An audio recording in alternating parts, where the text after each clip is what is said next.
ተነስተልን ክቡራን ተመልካቾቻችን ሲሳያጌና ከሉዓላዊ ሚዲያ አርብ ሐምሌ 4 2018 ዓመተ ምህረት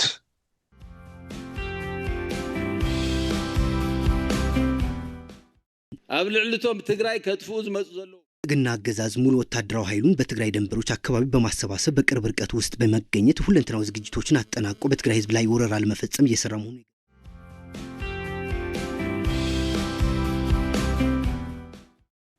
ለአንድ ሳምንት ፉከራ ነበር። አስገራሚ ነገር ነው። አሁን ደግሞ ሙሾ ለማውረድ እንትን ነው እየተንደረደሩ ነው። ሙሾ አውራጅ ፍለጋ ላይ ያሉ ይመስላሉ። ኣብ ጉዳይ ኤርትራን ኤርትራውነትን ቀይሕ መስመር ሰጊሮም ካብ ሓዲድ አንደላሂጾም ከም ዘለው እዚ ዲያቆን ዲ ፖለቲከኛ ሓደ መርአያ እዩ። ሃለው ለው ምስማዕ ግን ዝጽላይ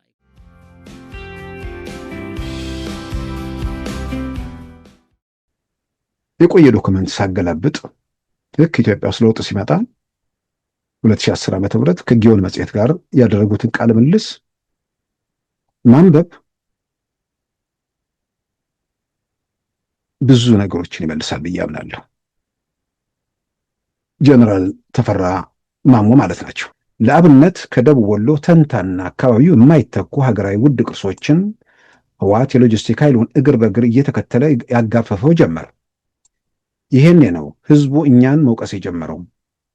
ከኑሮ ላይ ያጎደለ ያበላንና ያጠጣንን የአማራ ህዝብ እናንተ መንገድ እየመራችሁ ይዛችሁ መታችሁ አዘረፋችሁን የሚል ብርቱ ተቃውሞ ማሰማት ያዘ።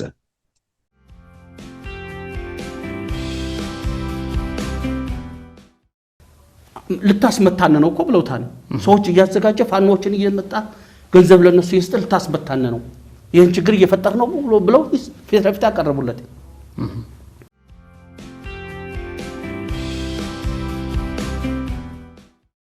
በዛሬ ፕሮግራማችን በእነዚህና በሌሎች ወቅታዊ ጉዳዮች ላይ ትኩረት አድርገናል። አሁን ወደ ዕለቱ ዜናም እናመራለን። የህዝባዊ ወያኔ ሓርነት ትግራይ ወታደራዊ ቃል አቀባይ የነበሩት ኮሎኔል ገብረ ጻድቃን የፌዴራል መንግስት ወረራ ለመፈጸም ዝግጅት ጨርሷል ሲሉ ተናገሩ። በሌላም በኩል 25 የፋኖ ታጣቂዎች ከነትጥቃቸው በጎርፍ መወሰዳቸው ተገለጸ። ከኢትዮጵያ ፌዴራል መንግስት ጋር በግልጽ ፍጥጫ ውስጥ የሚገኘው ህዝባዊ ወያኔ ሓርነት ትግራይ ከሐምሌ 12 2018 ጀምሮ በመሪዎቹ ሰብሳቢነት በተለያዩ ከተሞች ባደረገው ስብሰባ የፌዴራል መንግስቱን ከስልጣን ለማስወገድ መወሰኑን መግለጹ ይታወሳል። ይህ የዛቻ መግለጫና ስርዓቱን እንቀብረው ነው የሚለው ቅስቀሳ ሰሞኑን ቅኝቱን እየቀየረና እየለዘበ ከመጣ በኋላ አሁን ደግሞ የፌዴራል መንግስቱ ለወረራ ተዘጋጅቷል ወደሚል አቤቱታ ተቀይሯል። ከጥቅምት 2013 እስከ ጥቅምት 2015 ለሁለት ዓመታት በቀጠለው ጦርነት የህዝባዊ ወያኔ ሓርነት ትግራይ ወታደራዊ ቃል አቀባይ የነበሩት ኮሎኔል ገብረ ጻድቃን ትላንት መቀሌ ላይ ባደረጉት ንግግር የፌዴራል መንግስቱ ለወረራ መዘጋጀቱን ለሰራዊቱ አባላት ሲናገሩ ተደምጠዋል።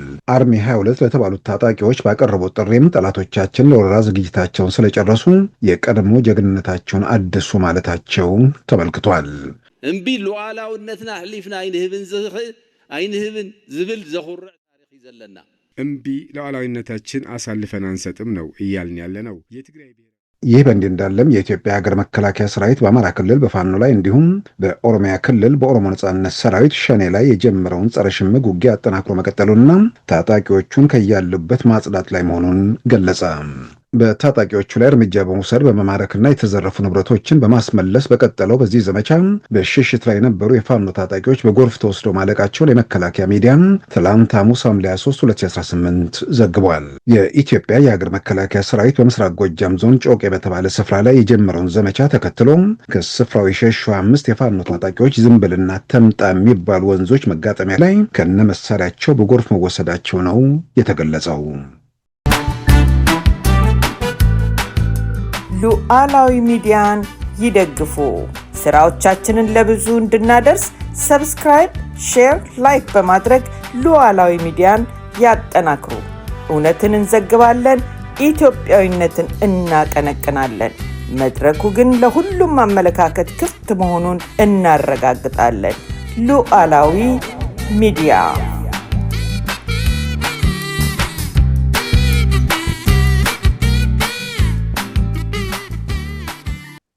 ክቡራን ተመልካቾቻችን ጠቅላይ ሚኒስትር አብይ አህመድ ከአማራ ክልል መገናኛ ብዙሃን ጋር ቃለ ምልልስ ማድረጋቸውን የተመለከተ ማስታወቂያ በትናንትናው ዕለት ተሰራጭቷል። ያንን ማስታወቂያ ተከትሎ በተለያየ መንገድ የሚሰጡ አስተያየቶችን ለማየት ችለናል።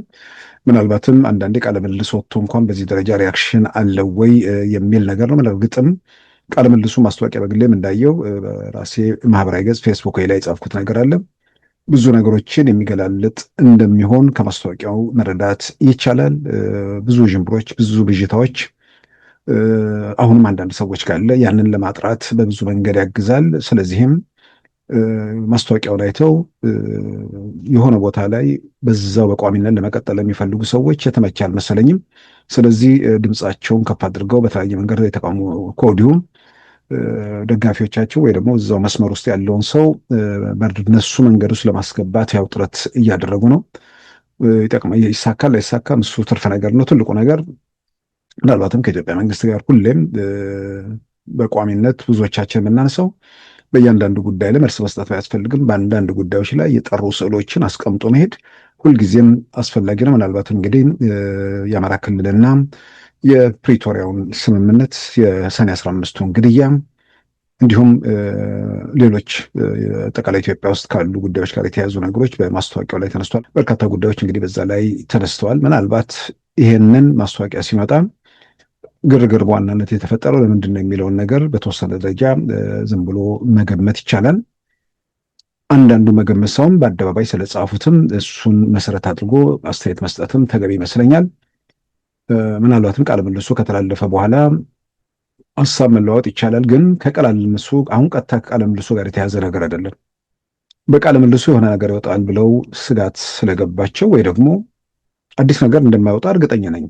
ያው በተለያየ መንገድ ሲገለጽ የነበረው ነገር ምናልባት ይብራራል ማለት ነው። በአንዳንድ አካባቢዎች ላይ ላሉ ተቃውሞዎች መነሻ የሆኑ ነገሮች ከዛ በኋላ ውሸቱንም ተረቱንም ሁሉንም ነገር ስደርትበት ሰው ተስማምቶት ሲጓዝ ነበር። መጀመሪያ መደላድሉ በተዛባ ነገር የተሞላ ነገር ስለሆነ ያንን ከውስጥ ማውጣት ስላልቻሉ ከዛ በኋላ የሚነገራቸውን ነገር ሊጠራጠሩ አይችሉም። ምናልባት እንግዲህ ጠቅላይ ሚኒስትር አብይ ቃለ ምልልስ ሲሰጡ ያው ብዙ ሰው ጋር የመድረስ እድሉ ሰፊ ስለሆነ የእነርሱ ደጋፊዎች የሆኑ ሰዎችም አሁን ምናልባት ማድመጥ የሚችሉበት ያው ሰዎች ናቸውና በመዘን የሚችሉበት ሁኔታ አለ። ከምንም በላይ ደግሞ ረዥም ጊዜ ነው የተመጣው። ከዛ በኋላ በነዛ ጊዜ ውስጥ የተነገሯቸውና በተጨባጭ ያለው ነገር ምንድን ነው የሚለውንም ለመመለስ የሚያግዙ ነገሮች ናቸው። ሰኔ 15 አማራ ክልል የተፈጸመውን ግድያ በተመለከተ አማራ ክልል መጨረሻ ላይ ጠመንጃ ላምስቶ ለመንቀሳቀስ የሞከረው ኃይል ወለጋ በተለያዩ ኦሮሚያ ክልሎች ሰዎች ተገደሉ የሚለውን መተከል፣ ደራ፣ በረራ የሚሉ አጀንዳዎችንም ጨምሮ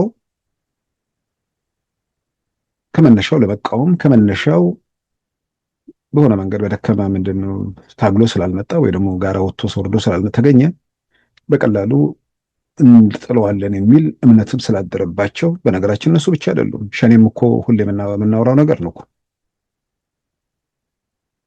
ትግል በነበረበት ሰዓት፣ ግብ በነበረበት ሰዓት ያልነበረ ድርጅት በክብር በአውሮፕላን ከገባ በኋላ መተኮስ እንደጀመረ ሁሉ እዚህም ፋኖ ምናምን በሚል እየተሯጭ ያለው ተመሳሳይ ነገር ምንም በሌለበት ኮሽታ በሌለበት ይልቁንም የአማራ ሕዝብ እታገላለሁ የሚል ድርጅት ቡድን ስብስብ የአማራ ሕዝብ የተወሰዱበት መብቶች ቢያንስ በጣም በትንሹ ከዛ ቡድን ጋር በተያያዘ የመብት ጥያቄ በማንሳታቸው በወህኒ የሚማቀቁ በሺዎች ያው ዋና የቀሰው ቃሊቴ ምናምን ያለውን የሚያስታውሱ በየቦታው የታሰሩ በሺዎች ከወህኒ ቤት መውጣት የቻሉበት ሁኔታ ተፈጥሯል።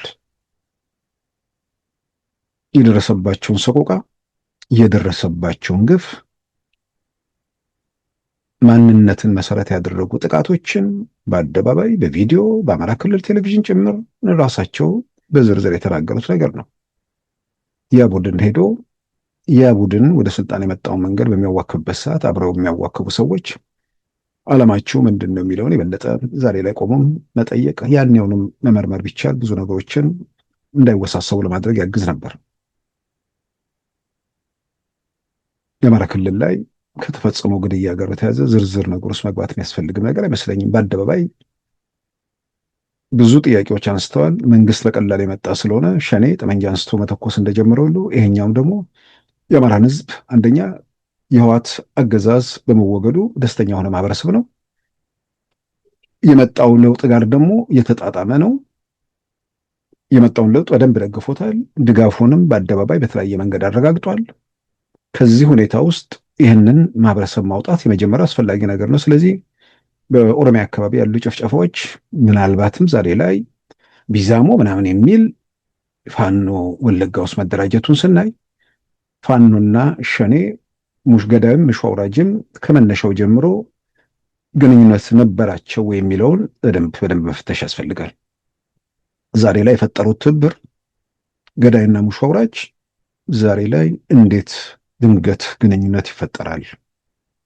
ሁለቱም በየራሳቸው ሞከሩ፣ በተናጠል ተኮረኮሙ። አሁን በጋራ ደግሞ ቲፒኤልኤፍ ጉያ ውስጥ ገብተው ምናምን የሚያደርጉት ነገር ያው እንደተጠበቀው ነው ማለት ነው። ስለዚህ በዛ እንቅስቃሴ ውስጥ አማራ ክልል ላይ የነበረው ግድያ በዋናነት እንግዲህ እዛ ላይ የዶክተር አምባቸው ስም እንደገና ደግሞ አዲስ አበባ ላይ የኢትዮጵያ ጦር ኃይሎች ጠቅላይ ኤታማዦር ሹም የጀነራል ሰዓረ ስም ስለተነሳ ያ ታሪክ ያ ክስተት በዝርዝር እንደሚያጡበት ምንም የሚያጠራጥር ነገር አይመስለኝም። በቃለ ምልልሱ ላይ ይሄ ነገር ስለተነሳ በወቅቱ ምን ተፈጠረ የሚለውን ነገር ምናልባት ሰዎች ዛሬ ላይ ቆመው ካሉ ሁኔታ ተነስተው ለምንድነው አማራ ክልል ላይ ህብረተሰቡን ወደ ቁጣ ወይ ደግሞ ወደ ተቃውሞ ስለመክተት አንደኛ የተሞደረገው ነገር ምንድነው? ሰኔ 15 ነው። ወዲያው ግድያውን ያስተባበሩትና የመሩት ጠቅላይ ሚኒስትሩ ናቸው የሚል ነገር ወዲያውኑ ተበተነ። ለዛ ምክንያት ያደረጉት ከግድያው በኋላ ቃለ ምልልስ የሰጡት በአማራ ክልል ቴሌቪዥን እንደሆነ ግልጽ ነበረ። ያ እንዴት እንደሆነ የአማራ ክልል ቴሌቪዥን እንዴት እንደገባ መግለጫው ባህር ዳር ተሰጠን የተባለው አዲስ አበባ እንዴት እንደተሰጠ ዝርዝር ነገር ወጣ ብቻ ሳይሆን ከግድያው ጋር በተያያዘ ጀነራል አሳምነው ጽጌ ግድያውን መፈጸማቸውን ከአማራ ክልል ቴሌቪዥን ኃላፊ ጋር በስልክ ያደረጉት ቃለ ምልልስ ራሱ አማራ ክልል ቴሌቪዥን በወቅቱ ወጥቶ ከዛም በላይ በግድያው ቦታ የነበሩ ሰዎች ሁሉ ሂደቱን መስክረው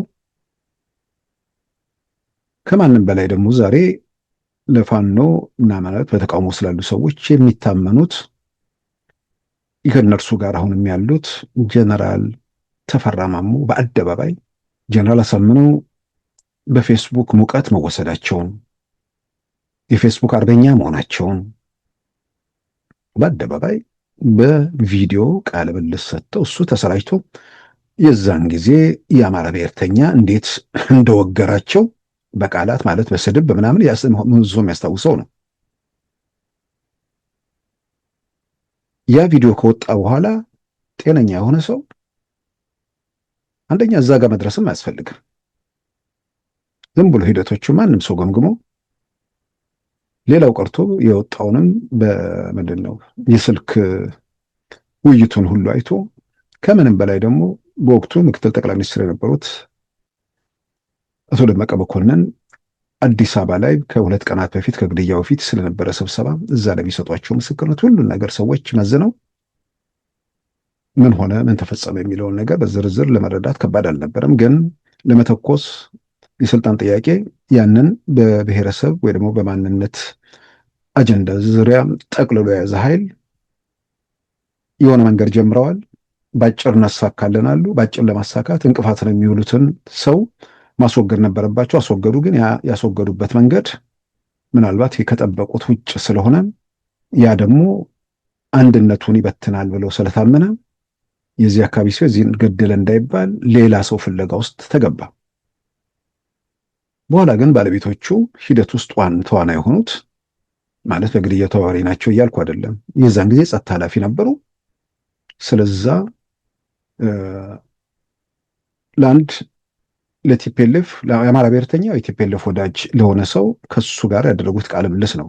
ያ ቃለ ምልልስ ከወጣ በኋላ በቃሉ የሚባለው ያ ቃለ ምልልስ ሲወጣ በነገራችን ላይ ጋዜጠኛውም ተወገረ፣ እሳቸውም ተወገሩ በአማራ ብሔርተኛ። አሁን ያው ዋናው ነገር የጋራ ምናምን የሚባል ነገር ስላለ ተመልሰው አንዳንድ ግንባር መጥተው ብቻ ሳይሆን አሁን ጀነራል ተፈራም ያው ምንድነው ፋኖ ሆነው በበረሃ መግባታቸው ይታወቃል። ብዙ ጊዜ እንዴት ምናምን የሚለውን ነገር ባለፈው አንስቼዋለሁ። አንዳንድ ሰዎች ይሳሳታሉ። ቶሎ ድርድር ይጀምራል እዚህ ሆኜ ከምመለከት ከዛ በመጣ ምናምን ብለው የተሳሳተ ስሌት ውስጥ ገቡ ብለው ስለ ጉዳዩ የሚያውቁ ሰዎች አንዳንድ ያነሱትን ባለፈው አንስቼ ነበር እና ያ ቃለ ምልልስ የጀነራል ተፈራ ማሞ ቃለ ምልልስ ከወጣ በኋላ ስለ ሰኔ 15ቱ አማራ ክልል ስለተፈጸመው ነገር ጉዳዩን ለባለቤቱ ሰጥቶ እዛ ሂደቱ ስለምን ተገባ የሚለውን ወደ መመርመር ከዛ ጀርባ እነማን ያሉት የሚለውን በፈተሽ እዛ ላይ ማተኮር ነበር የሚገባው። ነገር ግን ጠላት መፍጠር ስለሚያስፈልግ ህብረተሰብ ለማሰባሰብ የሆነ ጠላት የሚሉት ነገር ደግሞ የዘር ፖለቲካ ስለሆነ ከሌላ ማህበረሰብ የሚወለድ ሰው ደግሞ በአመራር ደረጃ ያለ ሰው ሲሆን ለማሰባሰብ ለማስተባበር ይመቻል በሚል ይሄን ነገር እስካሁን ሲቸረችሩት ቆዩ። መጀመሪያ ላይ የሰሙ ሰዎች እዛው ጋር ቆሙ። ከዛ በኋላ ሁኔታዎችን ለማየት ለመመርመር አልቻሉም። በላዩ ተረትና ልቦለድ ነገር እየደረቱባቸው እዛው የቀሩ የቆሙ ሰዎች አሉ። ምናልባት እንዲህ አይነት አጋጣሚዎችን ጠቅላይ ሚኒስትሩ መጥተው ሲናገሩ በዚህ በኩል መረጃ ለማጥራት እድል ይኖር ይሆን ወይ? ይሄ ነገር የሆነ ወይ እነዚህ ሰዎች ያስተነገጣቸው የሚለው ምናልባትም ያውቁታል፣ ይረዱታል። ምንም የሚያጠራጥር ነገር የለም። ቅን ፖለቲካ ቅን የአማራ ህዝብ ጥያቄ እንዳልሆነ ትልቁ ማስረጃው አንዳቸውም እነዚህ ብሔርተኞች ስለዛ ግድያ ቢያንስ እከሌ ማለቱን ባይፈልጉ እንኳን በስተት ተፈጸመው የምናምን ብለው ለመሸፋፈን እንኳን አይሞክሩ። ዛሬም ሌላ አካልን በኃላፊነት ለማጠየቅ እነ ጀነራል ተፈራ ሁሉም ነገር ከዘረዘሩት በኋላ ማለት ነው እና ጠቅላይ ሚኒስትር አብይ ቪዲዮ ወጥቶ ምናምን ከዛ በኋላ ለማስተባበል ሩጫ ከመካሄዱ በፊት አስቀድሞ ደግሞ መረጃዎቹን መልቀቁ ጥሩ ነውና ጀነራል ተፈራ ዛሬ የፋኖ አመራር ሆነው ጫካ ያሉት ስለ ሰኔ 15ቱ ግድያ የመሰከሩበትን መመልከቱ ጥሩ ነው። የፌስቡክ ቡድን አዘጋጅተህ የክልሉን አመራር እያጥላላህ ነው። ራስህን ንጉሴ መሪ እያልክ ራስህን ነው የምትከበው። ሌሎችን እያጥላላህ የአመራር ለመሆን ነው እየሄድህ ያለው። ልታስመታነ ነው እኮ ብለውታል። ሰዎች እያዘጋጀ ፋኖችን እየመጣ ገንዘብ ለነሱ ይስጥ ልታስመታነ ነው፣ ይህን ችግር እየፈጠር ነው ብለው ፊት ለፊት ያቀረቡለት። ይህን አንተ ታገል፣ አንተ ማስተባበል አለብህ በሚል ራሴ ነገሩት በአካል ተደጋጋሚ። ካልሆነ ደግሞ ካልተግባባህ ጥለህ ውጣ። ምን እዚህ ብኮን ካልተግባባህ ጥለህ ውጣ። ምክንያቱም የሚታየው ምልክቱ ጥሩ አይደለም ከመጀመሪያው ጀምሮ። ይሄ ሆነና መጨረሻ ላይ አዲስ አበባ ስብሰባ ተጠራና አዲስ አበባ ስብሰባ ተጠራ። ይህ ስብሰባው ዋነኛው ያን ያህል አንድ ቀን ተኩል የሚሆን ነው። አብዛኛው ባሳመነው ላይ ነው የወረደው። የፌደራል መንግስት ነው ወይስ የክልሉ አመራር ነው? አዲስ አበባ ነው ማን የሆነው? ፌደራል አይደለም። ማን ነው? አምባቸው ማን ነው? ደመቀ መኮንን ሰበስበው። ግን ስራ አስፈጻሚና የጸጥታው አመራር በሙሉ አለ። የጸጥታው አመራር በሙሉ ነው ያለው። የፖሊሶቹ፣ የሚኒሻው፣ የሁሉም አለ። ዋነኛው ስብሰባው በዛን ጊዜ ባሳመነው ላይ ነው የቀረበው። ልክ ቅድም ስላቸው የነበረው አንዳንዶቹ እዚህ የማይነሱ ብዙ ነገሮች ተነሱ ቀረቡበት። እሱ መመለስ አልቻለም። እዚያ ላይ ተመልከት አንዱ ይሄ ነው የነበረ። እንግዲህ አንድ ቀን ተኩል ነው በሱ ላይ ይሄን ጥፋት ስራህን በተገቢው እየተሰራ አይደለም፣ የተማከለ እቅድ የለህም፣ ጸጥታ ችግር ባለባቸው ቦታዎች አትገኝም፣ ከርቀቱ ነህ በፌስቡክ ባዘጋጃቸው ገንዘብ በምትከፍላቸው ነው ስራ አንተ እየተነገረ ያለው፣ ስራው ላይ የለህም አንተ የሌሎቹን ነው እየለቀም እየተናገረ ያለው። ሰዎች የስልጣን ፍላጎት ሊኖራቸው ይችላል። ለስልጣናቸው ፍላጎታቸው ሲሉ ሰዎች ቢጎሳቆሉ ሀብት ንብረት ቢወድም ምናምን ቢፈጽም ግድ ላይ ሰጣቸው ይችላል። እንደዛ አይነት ሰዎች ትንሽ ከሰው ተርታ የሚወጡ በሀሳብ አንዳንዶች በተፈጥሮ እንትኖች አሉ አለ ሱሰኞች፣ በሲጋራ ሱስ በሌላ ነገር ሱስ እንዳለ ሁሉ የግድያ ሱስ ያለባቸው ሴሪያል ኪለርስ የሚባሉ አለ። ለስልጣን ሲሉ ደግሞ ሰው ትውልድ ድምጥማጡ ቢጠፋ የማይሰማቸው ሰዎች እንዳሉም በኢትዮጵያ ምድር ላይ በደንብ እያየን ነው። ነገር ግን ሰው እየሞተ ሀብት ንብረት እየወደመ በአስክሬኑ ላይ በፍርስራሹ ላይ እየተረማመድክ ወደ ስልጣን እየተጠጋ እንኳን ቢሆን በፍጅቱ ትርፍ አለው ልትል ትችላለህ። ያው በገዳዮች ትርፍ ማለት ነው። ግን ሰው እየሞተ ሀብት እየወደመ አድራሻ እየራቀ ባለበት ሁኔታ ውስጥ ስልጣን የሚባለው ነገር እንደማይገኝ ግልጽ በሆነበት ለገጠር ላለው ሕዝብ ለሰላማዊ ሰው ውለታ መዋል ትንሽ የተራረፈ ሕሊና ውስጥ ያለ ነገር ካለ ይህንን ማድረግ ነበረባቸው። ለምንድን ነው የምትተኩሰው? ምንድነው ጥያቄ? ይህንን እከሌ ገድሎብኝ እንዲህ ብሎብኝ የሚባል ሁሉ ነገር እየወጣ እየተዘረዘረ አደባባይ እየወጣ ነው። እንግዲህ ምናልባትም ደጋግሜ ብለው በኢትዮጵያ መንግስት በኩል ምናልባት የሆነ ወቅት ላይ ትክክል የሆነ ነገር ሁሌ ትክክል ላይሆን አይደለም። ምናልባትም በአዲሱ ዓመት በአዲሱ መንግስት ከመስከረም 5 2019 በኋላ የምንጠብቀው ኢትዮጵያ ውስጥ የኢትዮጵያ የመንግስት ኮሚኒኬሽን ወይ ደግሞ በሌላ ቅርጽ የሚዋቀር መስሪያ ቤት ኢትዮጵያ ውስጥ ባሉ ጉዳዮች ላይ በሳምንት ወይ በሳምንት 2 ቀንም ቢሆን መረጃዎችን የመስጠት ተግባሩን ሊወጣ ይገባል።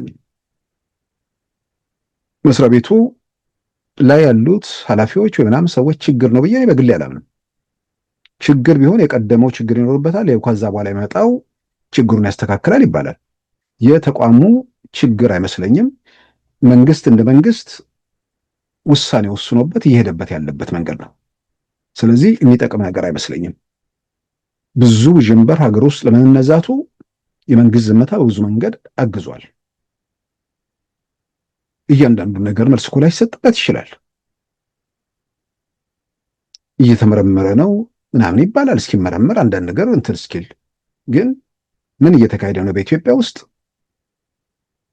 ይህንን እና ሌሎች ጉዳዮች በተመለከተ በኢትዮጵያ መንግስት በኩል ከአዲሱ መንግስት ከመስከረም 25 2019 በኋላ እንዲህ አይነት ማስተካከያ ይኖራል ተስፋ እናደርጋለን። በሌላም በኩል ኢትዮጵያ ውስጥ ካሉ ቀውሶች፣ ግጭቶች፣ ሞቶች ጋር በተያያዘ በደንብ ጠርተው ያልወጡ ጉዳዮች አሉ። ለምሳሌ አሁኑ አንዱ የአማራ ክልል የሰኔ 15ቱ ግድያ ነው። በተለያየ መንገድ የታሰሩ ሰዎች ተለቀው የተለቀቁበት ምክንያት የተለያየ መንገድ ስንሰማ ምንድነው ይሄ ምናምን ነገር እንዳይፈጠር ምናምን እየተባለ ነው። ግን መንግስት ተጠያቂነትን ማረጋገጥ ስላለበት ከግድያው ጋር በተያያዘ ሂደቱን ለምን ዓላማ ማን በዛ ሂደት ውስጥ እነማን ተዋናይ የነበሩ የተፈቱ መልሰው የታሰሩ እያልኩ አይደል፣ ግን ታሪኩ በዝርዝር መውጣት አለበት። ከአርቲስት ሃጫሉ ሁንዴሳ ግድያ ጋር ተያዘ ማአት ነገር ያወራሉ። በጣም ቀላል ነገር ግን ያ ግድያ በመንግስት በኩል ከሸኔ ጋር የተያዘ መሆኑ ተገልጿል። በዛ ጉዳይ ተጠርጥረው የታሰሩ ሰዎች አሉ። እነሱ ናቸው እነሱ አይደል? እሱ በዛ በኩል ቅሬታ ያለባቸው ሰዎች እንዳሉ አውቃለሁ። ግን አንድ በጣም እርግጠኛ መሆን የሚቻለው ሃጫሉ በጣም ታዋቂ ነው፣ ተጽዕኖ ፈጣሪ የሙዚቃ ሰው ነው። ሃጫሉ ሸኔዎች ከቲፒኤልኤፍ ጋር የፈጠሩትን ግንኙነት በአደባባይ የሚያወግዝ ሰው ነው። እያወገዘም ነበር። ከጀዋርም ጋር ያስማማም ነበር። ጀዋርም በአደባባይ ጽፎታል በመጽሐፍ ላይ። ቲፒኤልኤፍ ለመተኮስ እየተዘጋጀ ነበር። ብቻም አይደለም፣ ከኢትዮጵያ መንግስት ጋር የሀገር ሽማግሌዎቹ ለማስማማት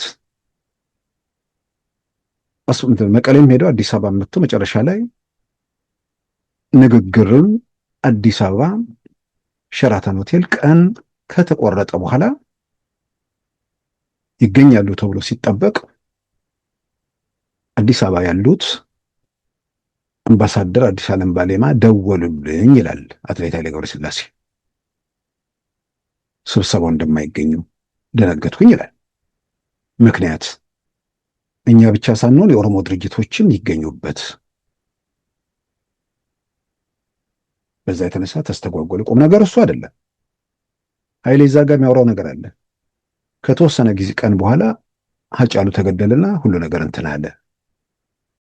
ሽምግልናው ሂደቱ 2-3 አታምት የተደረገበት ማለት ሙከራ የተደረገበት ማለት ሙከራ ብቻ ሳይሆን በጣም ይሄንበት በተለይ የመጀመሪያው የቅድሜ ነገር የሰኔ 9 ሄደን ከተመለስን በኋላ ልክ የአርቲስት ሃጫሉ ከመሞቱ ስንት ቀን 3 ቀን 4 ቀን ቀደም ብሎ የነበረው ግንኙነት አርብ ለመገናኘት ነበር። ሻራተን ሁለቱን ለማገናኘት ሻራተን ላይ እና ላስት ሚኒት ላይ ሁሉ ነገር ፋሲሊቴት አድርገን ሁላቸውም ከተጠሩ በኋላ ላስት ሚኒት ላይ አይሆንም ተባለ። አይሆንም የተባለው ደግሞ ሌላ አካል የሚባሉ ሌላዎች እንትኖች መግባት አለባቸው አስፈላጊ ከሆነ እነሱ የሚሉት ሌላ ፓርቲ ከኦሮሚያ ፓርቲ ሆነ 3 እና ምናምን ችግር ነው ኦነግና መኖር አለባቸው መኖር አለባቸው አሉ። አልነጋገርም ብለህ ስትወስን እከሌ ከኔ ጋር ይሁን የሚል አቋም ስታራምድ ወዲያው ደግሞ የሃጫሉ ግድያ ሲመጣ ግድያውን ተከትሎ ሐውልት ይፍረስ ምናምን የሚለው ዘመቻና ቲፒኤልኤፎች መጨረሻ ላይ ሰሜን እዝ ላይ የፈጸሙትን ጥቃት ያኔ ለመጀመር እንደነበር መረጃዎች መውጣቱን ስናይ ግድያው በማን ለምን የሚለውን ይህን ዝርዝር ሳያውቅ ህወሓት ጋር የተፈጠረውን ትብብር ጭቆና ካራመዱ ከትግራይ ጋር አይደለም ጭቆና ካራመደ ህወሓት ጋር የሚደረገውን ትብብር ያወገዘ በዚህም ጠንካራ አቋም ይዞ የነበረ ሰው ነው። ከዚህ ጋር ተያይዞ ማን ለምን እንደሆነ የሚያጠራጥር ነገር አይመስለኝም። ብዙ ነገር ጊዜውንም ደግሞ መውሰድ ነው ቀደም እንዳልኩት እና ተመሳሳይ ነገሮች በብዛት አሉ። አሁን አንዳንዴ የሚያስቅም አንዳንዴ የሰዎችን ንቃተ ህሊና ጥያቄ ውስጥ የሚያስገቡ ለምሳሌ የኢንጂነር ስመኘው መጨረሻ ላይ ፖሊስ ራሳቸውን አጠፉ አለ። 8 ዓመት ሞላቸው እሳቸው። ከዛ የተሰጠው ምክንያት እሱ ያኔም ከጠቅላይ ሚኒስትሩ ጋር ነው ወይ ደግሞ ከመንግስት ጋር ነው የወሰዱት። ምንድነው ይሆናል ተብሎ ሲባል ለካ በኋላ ላይ ብዙ ነገር ስናይ ምንም ነገር ብለው ምንም ነገር ልትነግረው ሳያላምጥ ዝም ብሎ የሚወጥ እግዚአብሔር ሲፈጥረው የሰጠውን ህሊናም የማይጠቀም የነገሩትን ዝም ብሎ የሚያምን እንዳለ ማረጋንትን ብዙ ማስረጃ አሁን ስላየው አሁን አይገርመኝም። ለምን መንግስት እርምጃ ወሰደ ሲባል አይ እሳቸውን አንስቶ ሌላ ሰው መተካት ስለፈለገ። ታዲያ ለማንሳት ምን ያስቸግረዋል? ጠቅላይ ሚኒስትሩ አይመልሱም። የኢትዮጵያ ጦር ኃይሎች ጠቅላይ ኤታማዦር ሹም ጀነራል ሳሞራ የኑስን በደብዳቤ በክብር ያነሳ ጠቅላይ ሚኒስትር መልአከ ሞት የሚባሉትን የሀገሪቱን የብሔራዊ ደህንነት ኃላፊ አቶ ጌታቸው አሰፋን 17 ዓመታት መከራ ካዘነቡበት የደህንነት መስሪያ ቤት በደብዳቤ የሻረ ሰው ከዛ በላይ እግዚአብሔር እንጂ ማን አለ በኢትዮጵያ ምድር? እንዲህ አይነት ነገር ሰዎች አይጠይቁም። ዞሮ ዞሮ አንዳንድ ያላለቁ የፖለቲካ ጉዳዮች ሲኖሩ የሆኑ ጉዳዮች አንዳንድ ጊዜ በዝርዝር ላይወጡ ይችላሉ። የሆነ ነገር ክሮ ሲሳብ አብሮ ሲተረተር የሚያመጣው ጉዳት ሊኖር ይችላል። ዛሬ ብዙ ነገር ያለቀ ይመስለኛል። ነገሮች፣ መረጃዎች እየጠሩ መምጣት አለባቸው። ከምንም በላይ የኢትዮጵያ መንግስት የኮሚኒኬሽን ወይ ደግሞ ማስታወቂያ ሚኒስቴር በለው የትኛውን ቦታ በመረጃ በኩል ያሉ ክፍተቶችን መሙላት አለበት። አንዳንዴ ምድረ በዳ ውስጥ ምንም በሌለበት ምን እየተካሄደ ነው የሚለውን እንኳን ለጠቅላላ ህብረተሰቡ መረጃ ምንድነው ለህብረተሰብ እናደርሳለን በምንል በሚዲያ ውስጥ ያለን ሰዎች ሁሉ የማንረዳበት ሁኔታ አለ። ይሄ እንትን መቆም አለበት ብዬ አምናለሁ። በዋናነት እንግዲህ ከጠቅላይ ሚኒስትር አብይ ቃለ ምልልስ ጋር ተያይዞ በተለይ ሰኔ 15 የሚለው ነገር ሲነሳ ያው ትንሽ የነዘራቸው ሰዎች ስላሉ በኋላ እንዲህ ብሎ የሆነ የማይሆን መወራጨት ውስጥ እንዳይገቡ የነሱኑ የፋኖን ፊት አውራሪ ጀነራል ተፈራን አስረጃ አድርጎ አስቀድሞ ማስቀመጥ አንደበታቸውን ባይዘጉ እንኳን ትንሽ ቆም ብለው ሌላ መላ እንዲፈልጉ ወይ ደግሞ መላ ካለ ይሞክራሉ። ግን ሁልጊዜም ማስታወስ ያስፈልጋል። የሆኑ ነገሮችን ሰው ሁሉ ያውቃል ተብሎ ዝም መባል የለበትም። ሰምቶታል ተብሎ ዝም መባል የለበትም። ዘግይተው የመጡ አጥር ላይ የቆዩ ምናምን ሰዎችም አሉ። ስለዚህ ጀነራል ተፈራ ስለ ሰኔ 15ቱ እነ ጀነራል ተፈራ ብቻ ነፍሳቸውን ይማረው እነ ኮሎኔል አበረም ያውም በአደባባይ በኢትዮ አማራ ክልል ቴሌቪዥን በሰጡት መግለጫ የነበረባቸውን የተደረሰባቸውን ውርጅብኝ እናስታውሰዋለን። በዝርዝር ያወጣ ነው። እናቶ ገዱም እኮ አማራ ክልል ቴሌቪዥን ላይ እኮ ጥቁር ሐዘን ልብስ ለብሰው እኮ ያን የሰጡት መግለጫ መቼም የሚረሱት አይመስለኝም። ዞሮ ዞሮ በእንዲህ አይነት አጋጣሚ ጉዳዮች እየወጡ መምጣታቸው ብዙ ይጠቅማል ብዬ አምናለሁ። በነገራችን ላይ ጀነራል ተፈራ የሰኔ 15ቱን ጀነራል አሳምነው መፈጸማቸውን መግለጻቸውን ነገር ትዝ ሲለኝ አሁን እሱን ሳመጣ ሌላ ነገር ትውስ አለኝ። ሰሞኑን ከቅርብ ጊዜያት ወዲያው ከህዝባዊ ወያኔ ሓርነት ትግራይ ጋር ትብብር እንፈጥራለን ብለው ባለፉት ሳምንታት ተከታታይ መግለጫ ሲሰጡ እንደነበር ይታወሳል። የእርሳቸው ደግሞ ትንሽ የከፋ የሚያደርገው ብልጽግና ትግራይንም ኤርትራንም ወራለሁ እያለ ነው በእኛ ላይ ተረማምዶ እንጂ አያደርገውም አሉ። ከዛ በኋላ ብዙዎች ደነገጡ። ህወሓትን ለማዳን የአማራ ህዝብ መሞት አለበት ወይ ነው የሚለውን እንደዛ አላሰቡትም መሰለኝ። አስገራሚ ነገር ነው። ይህን በአደባባይ ነው የተናገሩት። ከሰሞኑ እነ ወይዘሮ ፈትለወርቅ አደባባይ ግልጥ አድርገውታል። የዓላማ አንድነት የለንም ግን የጋራ ጠላት ስላለን አብረን እንሄዳለን ብለዋል። ከዛ በኋላ ምን ይከተላል የሚለውን እንኳን ይሄም በዓላማ አንድነት የሌለን ሰዎች ብልጽግና ማን ነው ኢህአዴግ እንኳን ፈርሷል ብለው እርሳቸው አደባባይ ተናግረዋል። የህወሓት የፋኖ የሸኔ ሚና ምንድን ነው? መንገድ መሪዎች ናቸው። ህወሓትን የተለየ የሚያደርገው አሁን ከቀደመው በተለየ እሱ የመንገድ መሪነት ሚና አለው፣ የሻዕቢያን ፍላጎት ማስፈጸም። ነገር ግን መጨረሻው ምን ይሆናል ብዙ የሚያጠራጥር ነገር አይመስለኝም። ማለት በሌላ ነገር አይደለም፣ በራሱ ሻዕቢያ በኩል ምን ያደርገዋል የሚለው እነሱ ብቻ ሳይሆኑ ማህበራዊ ሚዲያ ላይ ተጥደው ብልጽግና በአማራና በትግራይ ህዝብ መካከል አማራን ህዝብና ትግራይ ህዝብን እዚህ ውስጥ ለምን እንደሚገባ እኮ ነው የማይገባኝ። ህወሓት አሁን የትግራይ ህዝብ ወኪል ነው ብሎ የሚያምን ሰው አለ? ፋኖን ተውት።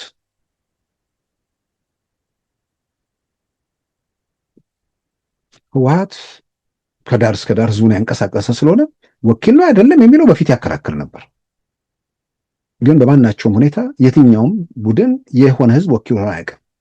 ግን በማስተባበርና በመዳፉ በማድረግ ደረጃ ነው። ስለዚህ ያኔው የዛሬ 5 ዓመት ያለው ህወሓት አይደለም። አሁን ስብሰባ አዳራሾች እንዴት እንደነበሩ ሰዎች ወደኋላ ተመልሰው ማስታወስ ነው። ስብሰባ አዳራሾች ላይ ትግራይ ውስጥ የነበረውን ተቃውሞ ማስታወስ ነው። ስብሰባ አዳራሽ መሙላት የጀመረው እኮ አስገዳጅ መልመላን፣ መንግስትን መቃወም፣ ይሄን ማድረግ እስከ ሞት የሚል አዋጅ ካወጡ በኋላ ሰውን ምርጫው በመኖርና ባለመኖር፣ ምርጫው ልጅህን ወደ ወንት ጦርነት በመላክና ባለመላክ፣ በመታሰርና ባለመታሰር በአጭር ጊዜ ውስጥ አይናችን እያየ ትግራይ ውስጥ በአጭር ጊዜ ውስጥ ብዙ በደቀለም ብሎ አይናችን እያየ አፈና ምናምን ሲካሄድበት የነበረው ትግራይ አካባቢ ከ2013 ጀምሮ ከ2015 ጀምሮ ለቀቅ እያለ መጣ። በእናቶ ጌታቸው አስተዳደር ልጆች በአደባባይ ህወሓት መተቸት፣ ምን ማድረግ፣ ቲክቶክ ምናምን ኮመን ነገር ሆነ። ዛሬ ግን መልሰው ዘጉት ብቻ ሳይሆን ቀረቀሩት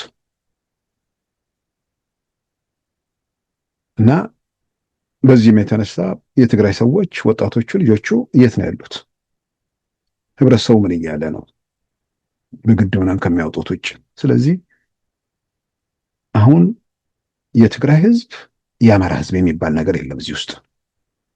ፋኖ ህወሓት የሚባሉ ኃይሎች አሉ። ሸኔ የሚባል ቡድን አለ። ከኢትዮጵያ መንግስት ጋር ጉዳይ ያላቸው እነዚህ ቡድኖች ናቸው እና በኢትዮጵያ ፌዴራል መንግስትና በህወሓት መካከል ውጊያ የሚካሄድ ከሆነ የትግራይ ህዝብን ለማጥፋት ኤርትራ ምናምን ለማድረግ እኛ ውጊያውን አማራ ክልል ላይ እናደርገዋለን የሚል ቅጥረኛ የሚለው ከሚገልጸው በላይ ቅጥረኝነት ነው።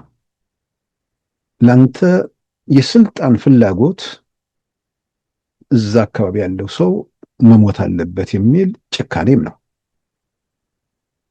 እና ይህንን በአደባባይ የተናገሩት ሰው ዛሬ ከህወሓት ጋር ፍቅር የወደቁት ጀነራል ተፈራ ማሞ ስለ ህወሓት ምን ብለው ነበር? ማአት ጊዜ በቪዲዮ በምንም ወጥቷልና የቆየ ዶክመንት ሳገላብጥ ልክ ኢትዮጵያ ውስጥ ለውጥ ሲመጣ 2010 ዓ.ም ከጊዮን መጽሔት ጋር ያደረጉትን ቃለ ምልልስ ማንበብ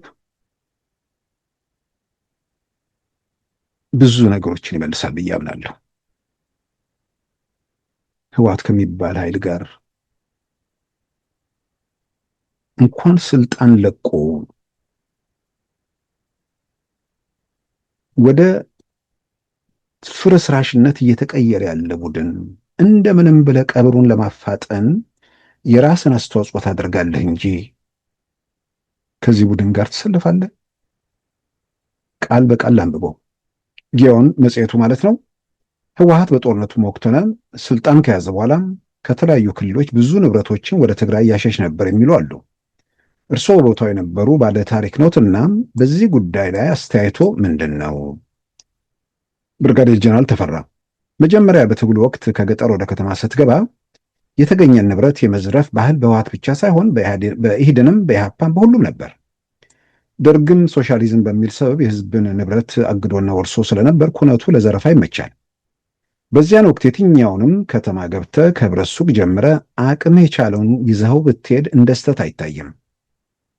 ሌላ ለትግል የምናውለው የሪሶርስ ምንጭም የለንማ።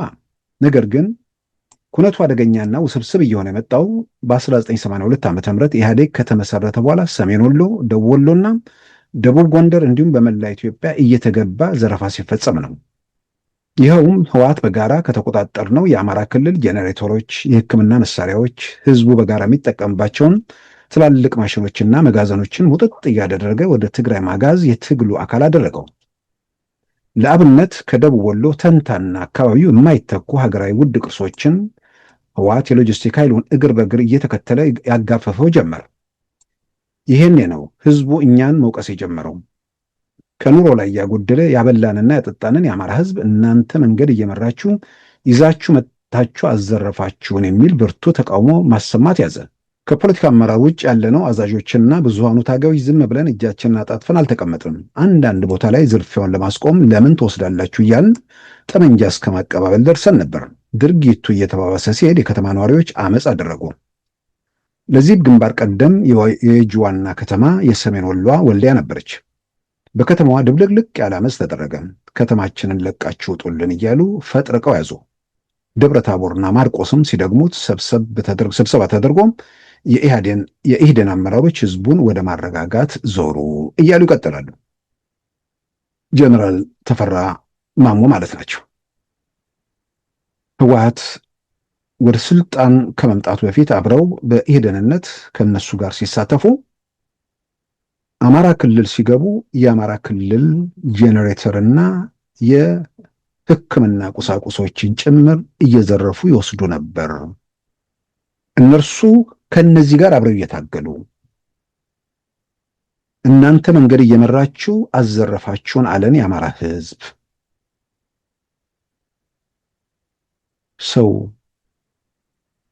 ያንን ከ30 ምናምን ዓመት በፊት ያደረገውን ነገር አሁንም ልድገመው ሲል ምን ማለት ነው? የትኛው ህወሓት? ሌላ ህወሓት አለ?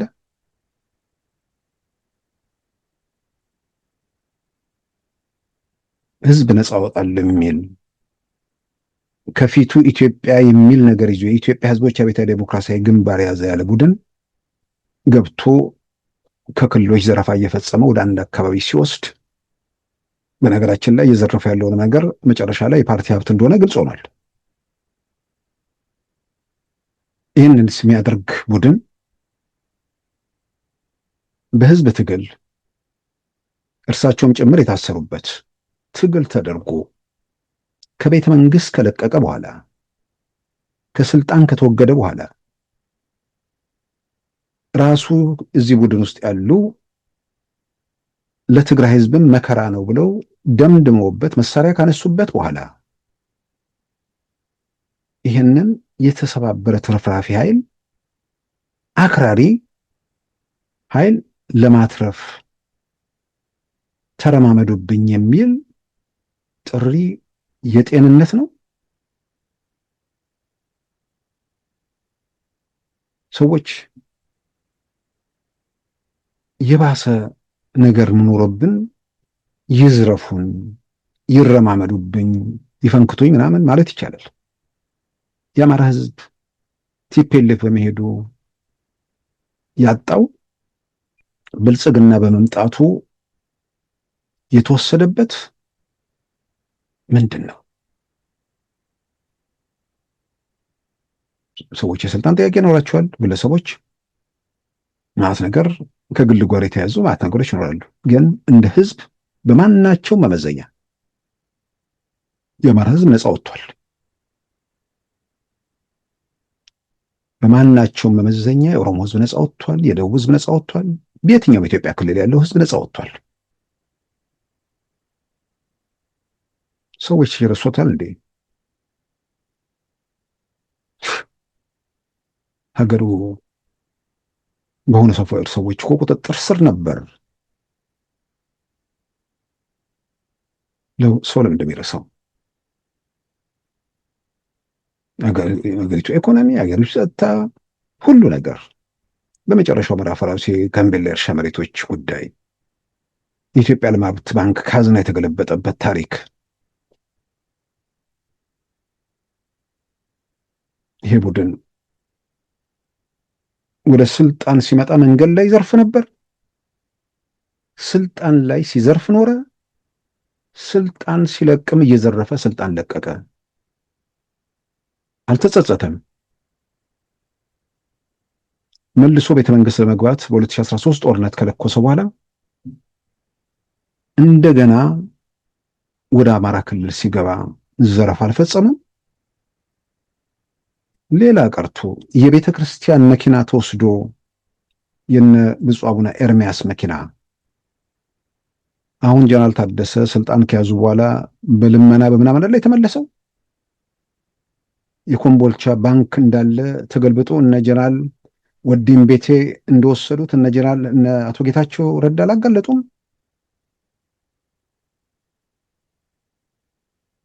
ጉዳዩ ህዝቡን ለማዘረፍና ለማስተን ለማለት ምንድን ነው?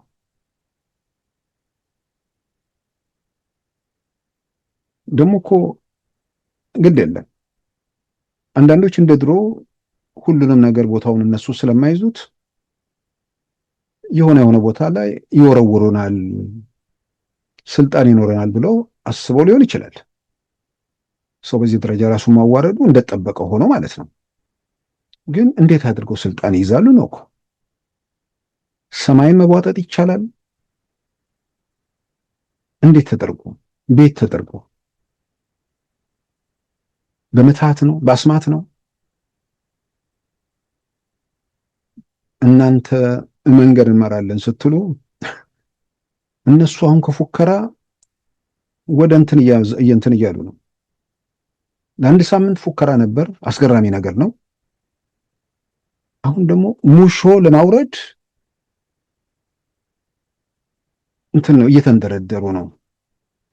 ሙሾ አውራጅ ፍለጋ ላይ ያሉ ይመስላሉ። ከዚህ መንግስት ጋር ከዚህ ቡድን ጋር በውይይት የምንጨርሰው ነገር የለም። ከቀበርነው ሰላማችን የሚረጋገጠው የትግራይ ሉዓላዊነት የሚከበረው ይሄን ቡድን ስንቀብረው ነው ብለው በአደባባይ በየመድረኩ ከዶክተር ደብረጽዮን ካለቃ እስከ መንዘር በየመድረኩ የሚናገሩት ይሄ ነበር። ደግሞም ብቻችንን አይደለንም። ሻዕቢያም አለ ማለትም ኤርትራም አለ፣ ሱዳንም አለ፣ አዲስ አበባ ዳርቻ ላይ ፋኖና ሸኔም አሉ።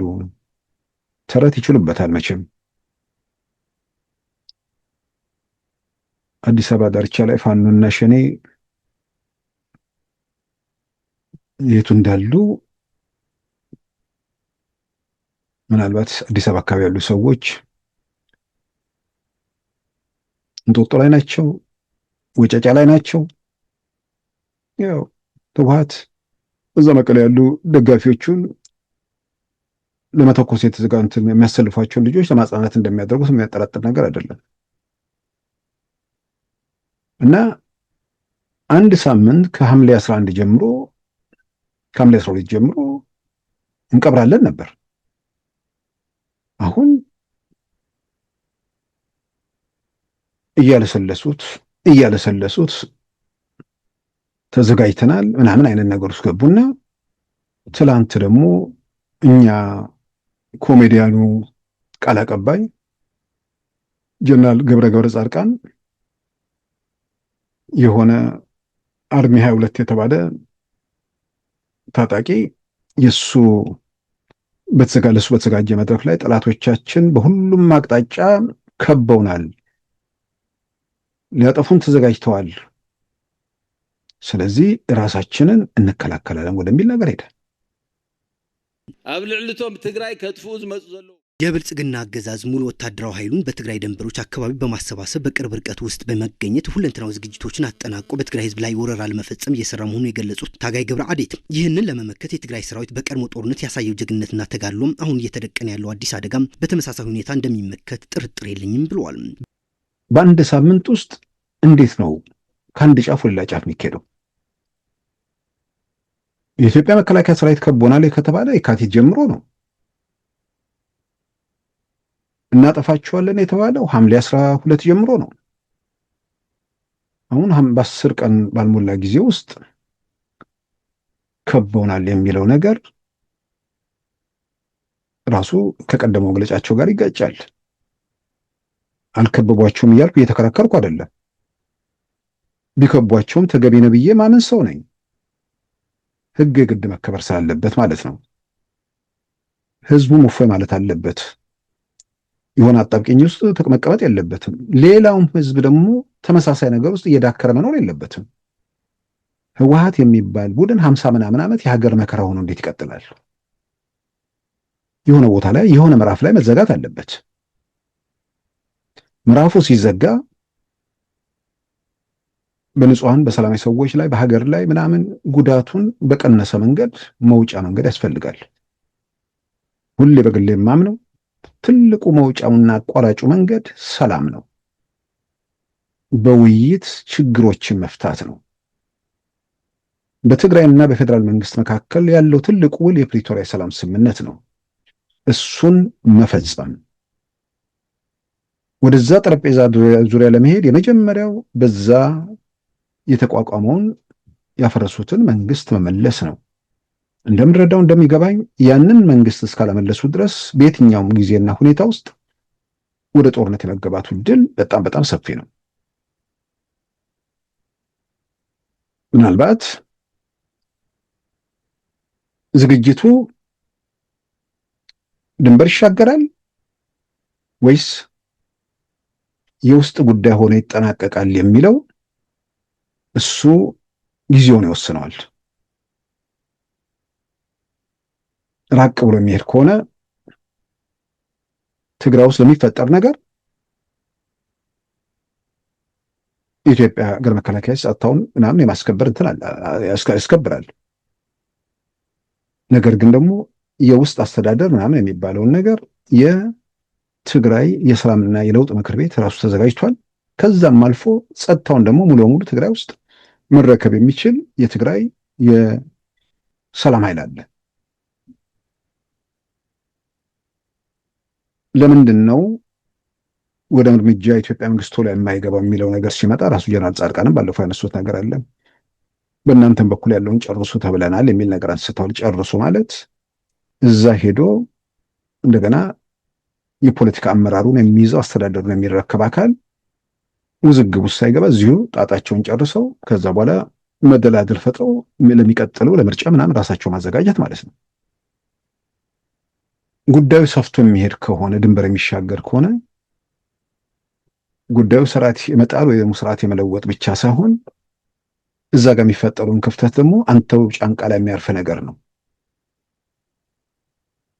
ይህንንም ጭምር ያሳስቡ ጉዳዮች ስለሚሆኑ ዝግጅቱ ሰፋ ላለ ነገር ሲሆንና የውስጥ ጉዳይ ሲሆን ምናልባት አብሮ የሚታዩ ነገሮች አሉ። ምናልባት ተስፋ አደርጋለሁ ወደ ድንበር የማይሻገር ሁኔታ ይኖራል ብዬ የእነ አምባሳደር ማሳድ ቦሎስ ጥረት ይጠቅማል በዚህ በኩል ብዬ ተስፋ አደርጋለሁ። ግን በኤርትራ በኩል እስካሁን ጊዜ ለረጅም ጊዜያት በዚህ በኢትዮጵያ በኩል ለሚቀርቡ ጥያቄዎች መልሳቸው ዝምታ ነው።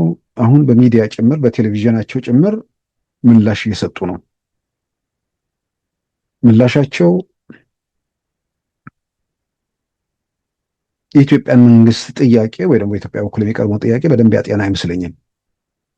ይልቁንም ኢትዮጵያ የባህር አክሰስ ያስፈልጋታል የሚሉ ኢትዮጵያን በተለያዩ መድረኮች ያደረጓቸውን ድምጾች እሱን ላይ አተኩረዋል። ከጠቅላይ ሚኒስትር አብይ ጀምሮ ሁሉም በተለያየ ቦታ የተለያዩ ምሁራን የተለያዩ ሰዎች የተናገሩትን እሱ ላይ አተኩሮ በሁለት ክፍል ምናምን ቪዲዮ ለቀዋል። በኦንላይን አለ። የዲያቆን ዳንኤል ክብረት የተናገሩት ላይ በጣም አተኩረዋል። ኢትዮጵያ ባህር በር ካገኘች ኤርትራ የሚባለው ሀገር ህልውና ኢትዮጵያን ባህር በማሳጣት ላይ የተመሰረተ ነው። ኢትዮጵያ ባህር በር ካላት ኤርትራ የሚባል ሀገር አይደለም የሚለው ትንሽ የከነከናቸው ይመስላል። ምናልባት ኣብ ጉዳይ ኤርትራን ኤርትራውነትን ቀይሕ መስመር ሰጊሮም ካብ ሓዲድ አንደላሂጾም ከም ዘለው እዚ ዲያቆን ፖለቲከኛ ሓደ መርአያ እዩ። ሃለውለው ምስማዕ ግን ዝጽልእ አይኮነን። ኢትዮጵያ የባህር በር ስታገኝ ኤርትራ የሆነችበት ምክንያት ይፈርሳል። መነሻ አመክንዮ መነሻው ኤርትራ እንድትሆን ያደረገት ሌሎቹም የተቀበሉት ኢትዮጵያ የባህር በር እንዳታገኝ። ልክ ኢትዮጵያ የባህር በር ካገኘች ኤርትራ ታዲያ ምን ታደርግላቸዋለች? በቃ የኤርትራ ጥቅም ያልቃል እዛ። የኢትዮጵያ ውስጥ ያሉ እንደ ኢትዮጵያ ከመሪዎች ጀምሮ በተዋረድ ያሉ ሰዎች ስለ ሀገራቸው ጉዳይ እያወሩ ነው። ጥያቄው እዛ በሚያወሩት ነገር ውስጥ በኃይል ኤርትራን እንውሰድ የሚል ነው ወይስ ያለው ከኤርትራ መንግስት ጋር እንነጋገር እምቢ አለን የሚል ነገር ነው ያለው? በሌላም በኩል ደግሞ ይሄ ነገር ከሌለ የኢትዮጵያ መንግስት ታሪካዊና ህጋዊ መሰረቶችን አድርጎ የሚያነሳቸው ጥያቄዎች አሉ እና በዛ በኩል አሁንም ዞሮ ዞሮ የእነ አምባሳደር ማሳድ ቦሎስ ጥረትና ሂደቱ በዚህ በኩል ቢያግዝ ጥሩ ነው ብዬ አምናለሁ።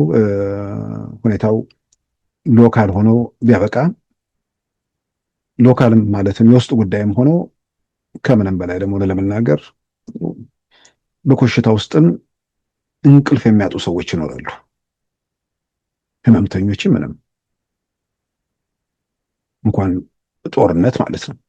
ስለዚህ ሁሌም ጦርነት በግሌም አልመኝም። ኢትዮጵያን ብቻ ሳይሆን የሰው ልጅ ጦርነት አይመኝም። የጦርነት ነጋዴዎች ግን በጦርነት ማትረፍ ልማዳቸው ያደረጉ ሰዎች ግን ከጦርነት የሚታቀቡት ተኩሰው የሚያመጡት ነገር እንደሌለ ስታረጋግጥላቸው ብቻ ነው። ስለዚህ ምናልባት አሁን የኢትዮጵያ መንግስት አሁንም በመጨረሻው ሰዓትም ወደ እርምጃ ከማምራት በፊት ያሉ እድሎችና መንገዶች ካሉ እሱን ያጠናል ብለን እንግዲህ ተስፋ እናደርጋለን። ከተኮሱ ያው ምንም አማራጭ የለም፣ መልስ መስጠትና ህብረተሰቡን እንደ አጠቃላይ ኢትዮጵያንም ችግር አንዴና ለመጨረሻ ጊዜ መፍትሄ ለማስገኘት መንቀሳቀሱ የግድ እንደሚል የሚያጠራጥር ነገር አይመስለኝም። ክቡራን ተመልካቾቻችን የዛሬ አርብ ሐምሌ 24 2018 ፕሮግራማችን በዚሁ ተጠናቀዋል። ጤና ይስጥልን። ሉዓላዊ ሚዲያን ይደግፉ። ስራዎቻችንን ለብዙ እንድናደርስ ሰብስክራይብ፣ ሼር፣ ላይክ በማድረግ ሉዓላዊ ሚዲያን ያጠናክሩ። እውነትን እንዘግባለን፣ ኢትዮጵያዊነትን እናቀነቅናለን። መድረኩ ግን ለሁሉም አመለካከት ክፍት መሆኑን እናረጋግጣለን። ሉዓላዊ ሚዲያ